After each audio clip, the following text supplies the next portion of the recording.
Welcome back to this video of the Pen role-playing game, or the Play Easily Now role-playing game system. My name is Josiah Mork, and I'm super excited to share with you how the first module works to get players onboarded, which is the most often difficult process for getting a person to try a role-playing game. If you've ever played Dungeons & Dragons or even picked up a book, it's a really daunting experience. The books are over 200 pages, and for some systems there are as many as 3 or even 4 books that you have to be working with. To get a new player in, especially someone that you don't know super well, like a new roommate or a new coworker, 9 times out of 10 they're going to shut you down unless they're already really excited about it. That's something that I made a priority to tackle in the Pen RPG, and that's why this first module of the game is only 7 pages long. In 7 pages, we introduce how the concept of an RPG works, how to take a turn in Pen, and 7 pre-built characters that players can start with before having to worry about creating their own. To start off in the introduction, we outline how a role-playing game works compared to a traditional board game. Where most people might say that they love Battleship or Monopoly, or even hobby gamers might say they love Twilight Imperium or Scythe or Root, all of those games function very differently than a role-playing game. A role-playing game is all theater of mind. You're using your imagination to tell a story with your friends. It's collaborative instead of competitive, so you're trying to work together to tell a story instead of beat the other players to achieve an objective. And you're using dice and words instead of cards, miniatures, and a board, although you can incorporate miniatures in a board if you'd like to. Also included in this section are a list of everything you need to play. All you need is a copy of the rulebook, 3 d6s, or for those of you not familiar, 6-sided dice, and paper and pencil to keep track of everything that's going on. If you want to, you can also use miniatures and a battle map, although Pen comes with a pre-built system of terminology so that if you don't have these things, the game master who's telling the story can use sets of terms so all of the players know where everything is relative to each other and can take actions relative to each other without having to see it on an actual board. Once players are familiar at least with the concepts of how it works, they can move to the quick tips section. This is a page that's designed to be printed out and handed to a new player so they can be referencing it during the session. All it is little bits of information of how to make sure that they're staying involved.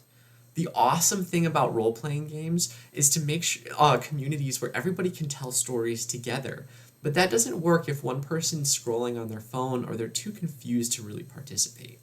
This quick tips section is just little pieces of our ideas or pieces of information of how to get involved, how to keep your character relevant, how to make good decisions, and how to play off of the other characters in the story. We want everyone to feel welcomed and included in our games, and this quick tips section is the perfect place to start.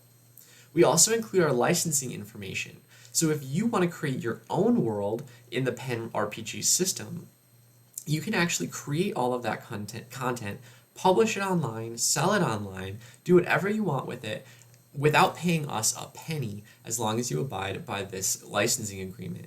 And all of that is included in just brief paragraphs in this first module. Once players have kind of oriented themselves a little bit, they can get started on the core concepts of the rules. And these are just movement, actions, and dice. Movement, like I said, is based mostly in theater of mind, although you can use hexes and miniatures if you want to move them around a battle map or a board. Actions are just the idea of when your character does a thing. Each character can do 2 things on their turn, and this section describes when you take your turn relative to all the other players at the table.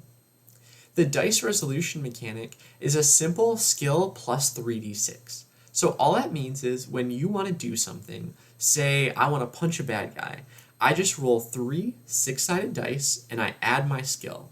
The total of those 4 numbers is my roll for this action, plus any items or other bonuses that I might have.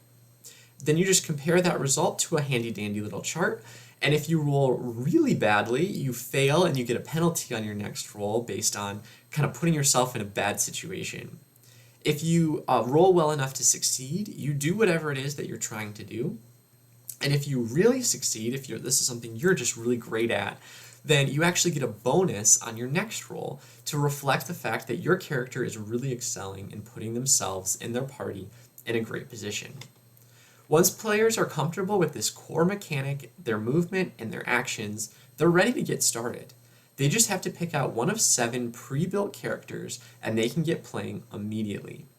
These 7 pre-built characters are designed to kind of show players what they can do with the pen system and the types of play styles they can have. There's all kinds of different options when you create your own character, which is going to be in Module 2. But for now, this section just describes how the aspects of a character work together to create their strengths and their weaknesses. Each character has 3 general areas, and these are their skills, their characteristics, and their items. Skills are just skill levels of different parts of life like agility or knowledge or magic that your character is good or bad at.